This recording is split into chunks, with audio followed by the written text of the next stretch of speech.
Welcome to this comprehensive video on finding the derivative of sine of x. Today we're going to explore one of the most fundamental concepts in calculus, how to differentiate the sine function. Before we dive into the sine function specifically, let's quickly review what a derivative actually means. A derivative tells us the rate at which a function changes at any given point. Think of it like the slope of a curve at a specific point. The steeper the slope, the faster the function is changing at that moment. Now let's focus on the sine function. The sine function creates this beautiful, smooth, oscillating wave that repeats every 2 pi units. This function appears everywhere in mathematics, physics, and engineering, from describing sound waves and light waves to modeling periodic motion like pendulums and springs. The big question we're going to answer today is, what is the derivative of sine of x? And here's the beautiful result we'll discover together. The derivative of sine x equals cosine x. This elegant relationship connects two fundamental trigonometric functions in a way that reveals deep mathematical beauty. Throughout this video, you'll learn how to derive this result from first principles using limits. We'll explore the geometric interpretation that makes this relationship intuitive. You'll see real-world applications in physics and engineering, and learn how to apply the chain rule with trigonometric functions. By the end of this video, you'll not only know that the derivative of sine x is cosine x, but you'll understand why this relationship exists and how to use it confidently in your calculus work. So grab your pencil and paper, and let's begin this mathematical journey together. We'll start by examining the fundamental result, and then build our understanding step by step. The fundamental result we need to understand is this. The derivative of sine of x with respect to x equals cosine of x. This is one of the most important relationships in calculus. To understand what this means, we need to visualize both the sine function and the cosine function. Let me set up a coordinate system where we can see both curves clearly. First, here's the graph of y equals sine of x. Notice how it oscillates smoothly between -1 and +1, creating this familiar wave pattern. Now let me add the graph of y equals cosine of x in orange.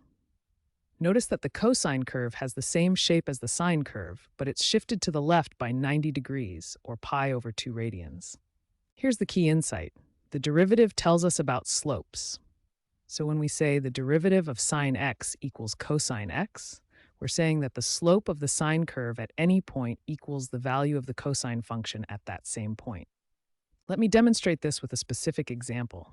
At x equals 0, the sine function has a value of 0, but what about its slope? The tangent line at this point has a slope of 1, which is exactly the value of cosine at x equals 0. Here's another example. At x equals pi over 2, the sine function reaches its maximum value of 1. At this peak, the tangent line is perfectly horizontal, meaning the slope is 0. And indeed, cosine of pi over 2 equals 0. One more example. At x equals pi, the sine function crosses 0 again, but this time it's decreasing. The slope of the tangent line is -1, which matches exactly with cosine of pi equals -1. This relationship holds true for every single point on the sine curve.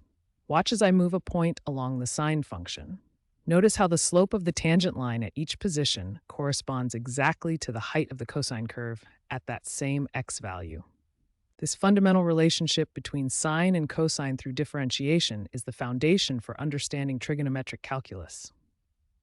The derivative of sine x equals cosine x. This means the rate of change of the sine function at any point is given by the cosine function at that same point. Now we'll derive the derivative of sine x using the fundamental limit definition of a derivative.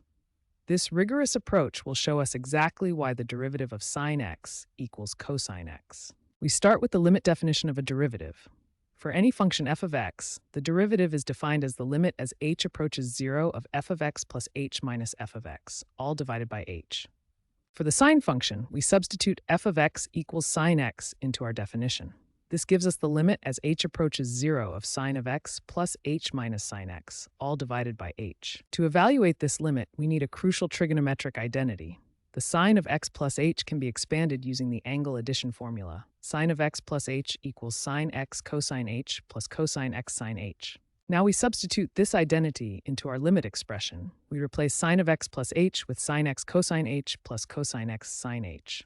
Let's rearrange the terms in the numerator. We can group the sine x terms together. Sine x cosine h minus sine x plus cosine x sine h. Now we can factor out the common terms. From the first two terms, we factor out sine x, giving us sine x times the quantity cosine h minus 1.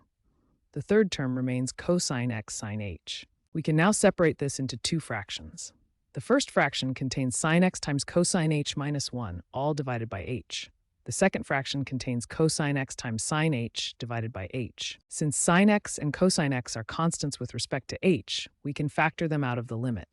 This gives us sine x times the limit of cosine h minus 1 over h, plus cosine x times the limit of sine h over h. We now have our expression in terms of two fundamental limits. The first limit is cosine h minus 1 over h as h approaches 0. The second limit is sine h over h as h approaches 0. These are standard limits that we'll evaluate in the next section. This completes our first principles derivation setup. We've transformed the derivative of sine x into an expression involving two well-known standard limits. In the next section, we'll evaluate these limits to complete our proof. Now we reach a crucial step in our derivation. We need to apply two fundamental standard limits that are essential in calculus. From our previous work, we have this expression. The key insight is that we can split this limit into two separate parts. First, we separate the fraction into two terms. This allows us to work with each part individually. Since sine of x and cosine of x are constants with respect to h, we can factor them out of the limits. This gives us two separate limit expressions. Now we need to evaluate these two limits. These are fundamental standard limits that every calculus student should memorize. The first standard limit is the limit of sine h over h as h approaches 0, which equals 1. This is a fundamental result in trigonometry. The second standard limit is the limit of cosine h minus 1 over h as h approaches 0, which equals 0. This limit is also essential for trigonometric derivatives. Now we can substitute these standard limit values back into our original expression. We substitute 0 for the first limit and 1 for the second limit.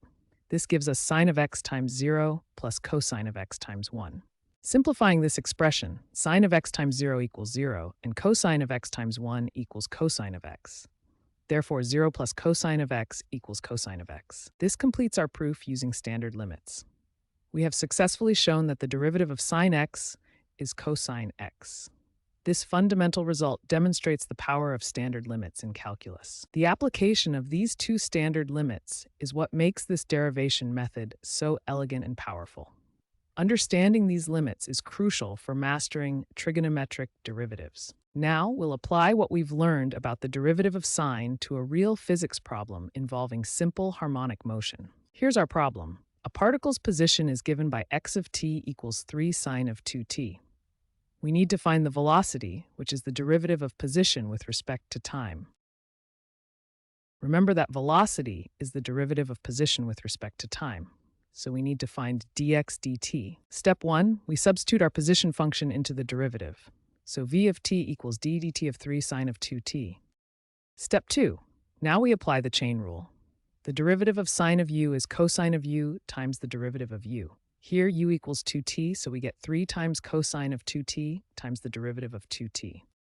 Step 3, the derivative of 2t with respect to t is simply 2, since the derivative of t is 1. Putting it all together, v of t equals 3 times cosine of 2t times 2, which simplifies to 6 cosine of 2t. This result has important physical meaning. The position oscillates as a sine function, while the velocity oscillates as a cosine function. The maximum velocity is 6 units per time, which occurs when the cosine function equals 1. The key insight here is that the derivative of sine equals cosine transforms oscillatory position into oscillatory velocity. This is fundamental to understanding harmonic motion in physics. Now we'll explore two important extensions of the derivative of sine: the chain rule for composite functions and the fascinating pattern of higher derivatives. First, let's understand the chain rule. When we have a composite function like sine of u, where u itself is a function of x, we need to use the chain rule to find the derivative. This formula tells us that to differentiate sine of u, We first take the derivative of the outer function sine, which gives us cosine of u, then multiply by the derivative of the inner function u. Let's work through our first example.